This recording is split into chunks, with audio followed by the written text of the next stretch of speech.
Bonjour l'Amérique, je suis le pasteur Mark Burns et vous allez avoir une exclusivité. Nous sommes au Essence Awards 2013. Je suis très honoré de vous avoir avec moi, le Bishop Noel Jones. Bishop, merci d'être là sur Impact. Bishop, nous allons couper court car vous venez de prêcher cette parole incroyable à plus de 8000 personnes. Et les gens veulent en savoir davantage sur les prédicateurs de LA. La promotion vient d'être lancée sur une grande chaîne. Il y a déjà pas mal de buzz. Oui, en fait, oui, c'est attendu en fait qu'il y ait beaucoup de buzz, beaucoup de négatifs, beaucoup de positifs, parce que les gens en général aiment ça. Et dès que vous évoluez dans l'environnement des églises, les gens sont un peu tiraillés entre leurs conceptions traditionnelles et des conceptions plus libérales. Et quand un show comme ça sort, avec les mêmes caractéristiques que tous les autres shows avec ce nom de télé-réalité, eh ben, les gens deviennent nerveux pour les plus conservateurs et les plus libéraux attendent qu'il y ait un message en fait qui sort de ça. Donc il y a beaucoup de buzz. Que pensez-vous de la réaction des gens à propos de la bande-annonce? Nous pouvons seulement parler de la bande-annonce parce que c'est tout ce que nous voyons pour l'instant.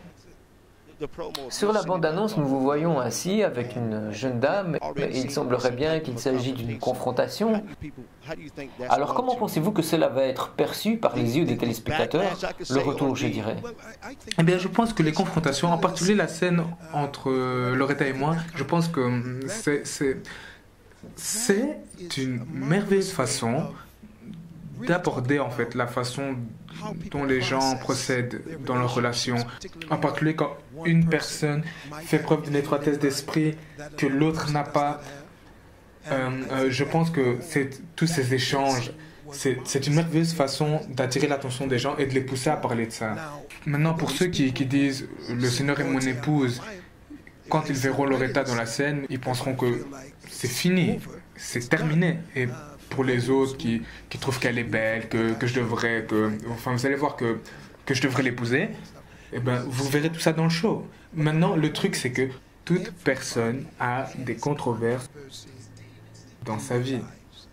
Donc pour moi, le fait de parler avec cette belle jeune femme qui est ma partenaire dans le business, pour moi c'est parler à propos de ce qu'elle attend, de ses sentiments à mon égard et de savoir si je ressens la même chose. Et ça fait partie de la vie. Une dernière question, Bishop, parce que nous devons vous laisser partir. Sincèrement, de tout votre cœur, pensez-vous, déjà parce que vous êtes bishop d'une église, pensez-vous que ce programme amènera plus de personnes en Christ?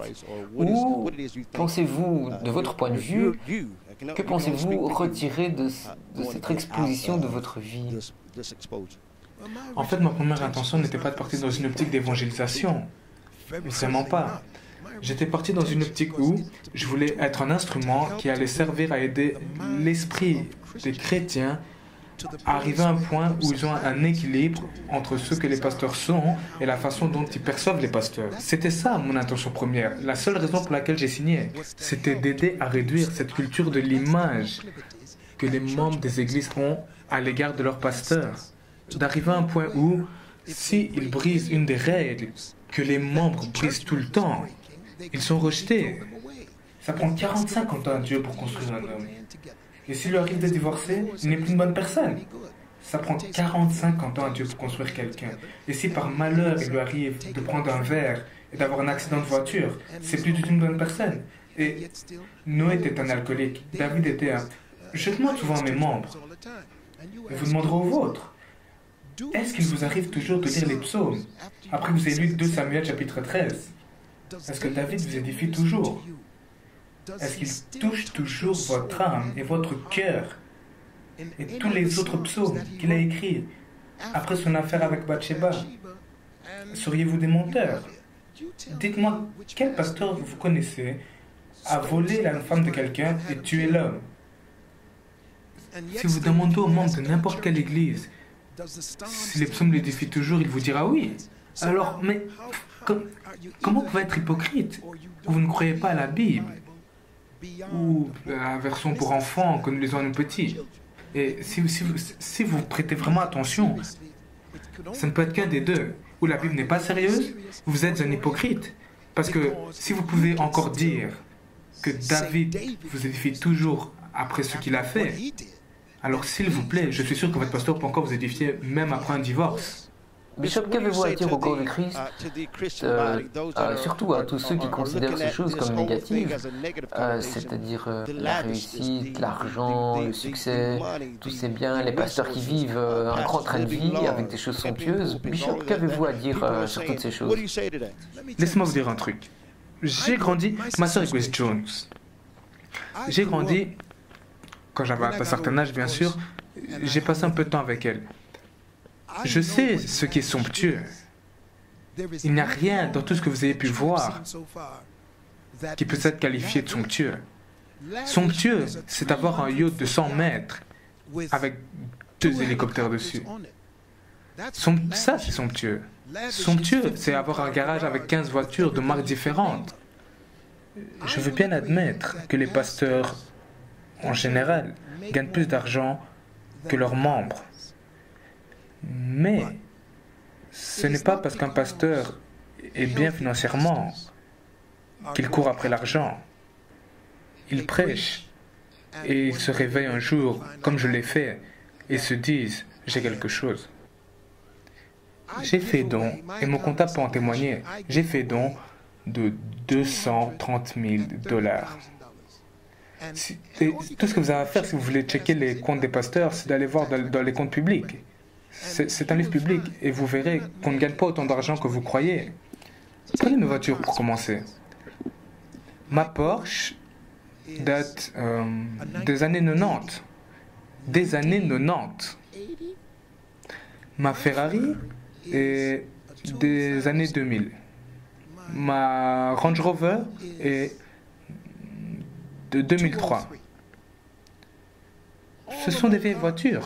Non, prenez la Porsche, prenez la Ferrari. J'avais pour habitude d'importer des voitures. J'avais pour habitude d'acheter 10 Mercedes. À l'époque où le dollar était plus fort que le mark. J'avais pour habitude de les importer. Donc je ne paye que 185 $ par mois pour une Mercedes-Benz. Prenez ma Ferrari. J'ai acheté une ancienne Ferrari, je l'ai restaurée, je l'ai vendue pour avoir celle que j'ai à présent. Donc quand les gens vous voient vous balader dans la rue, ils ne savent pas tout le vécu qu'il y a derrière. J'avais ma première maison à 19 ans, avant même que Dieu m'appelle à prêcher. À 21 ans, je gagnais déjà $1 million. Et donc je ne vais pas commencer à vous raconter où et comment l'argent a commencé à aller vers l'église. Quand je suis arrivé à LA, l'église était insolvable. Donc les gens voient ça, mais ils ne connaissent pas l'histoire. Ils ne connaissent pas l'histoire.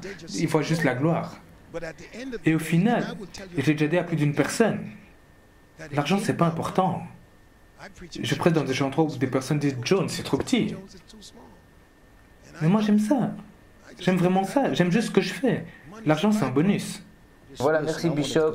Nous devons vous laisser partir. Vous venez d'écouter une exclusivité sur The Only African Home National TV Network. Une exclusivité avec Noel Jones que vous avez entendu directement. Et regardez le show. Vous avez des problèmes? Regardez le show. Toutes les réponses à tous les problèmes sont dedans. Les femmes ont l'air moins belles parce que j'ai été sauvé? Parce qu'il a fait de moi un bishop? Elles sont toujours aussi belles qu'elles l'ont toujours été. Vous venez de l'entendre vous-même, je suis le pasteur Mark Burns et restez connectés.